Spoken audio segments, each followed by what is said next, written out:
Hello everyone, আসসালামু আলাইকুম। সকলের কি খবর, কেমন আছেন? আজকে বাসায় সিঙ্গারা বানালাম, তাই ভাবলাম আপনাদের সাথে শেয়ার করি। সিঙ্গারা বানানোর জন্য আটা নিয়ে নিলাম। আটার মধ্যে পরিমাণ মতো কালো জিরা, লবণ এবং তেল দিয়ে দিলাম।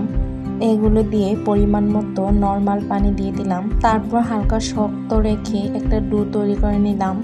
এখন তৈরি করে নিচ্ছি আলুর পুর, পেঁয়াজ কুচি, কাঁচামরিচ, লবণ, হলুদ, জিরা গুঁড়ো, মরিচের গুঁড়ো সব ধরনের মশলা দিয়ে ভালো করে মশলাটাকে কষিয়ে নিলাম। মশলাগুলো যাতে না পুড়ে যায় তাই অল্প পরিমাণে একটু পানি দিয়ে দিলাম। মশলাটা ভালোভাবে কষিয়ে দিয়ে দেব আলুগুলো আমরা সিদ্ধ করে ভেঙে দিয়েছি, চাইলে ছোট ছোট টুকরো করেও দেওয়া যায়। এখন আলুটাকে ভালোভাবে রান্না করে নিলাম। আরেকদিকে আমার আপু সিঙ্গারা বানানোর জন্য রুটি বেলে নিচ্ছে। রুটিটা একটু লম্বাভাবে বেলে নিবে, তারপর মাঝখান থেকে কেটে নিবে। রুটিটাকে কেটে 2 ভাঁজে দিয়ে দিবে। এখন দিয়ে দিবে আলুর পুরগুলো দিয়ে এখন মুখটা বন্ধ করে দিবে। এক এক করে সবগুলো সিঙ্গারা এভাবে বানিয়ে নিল।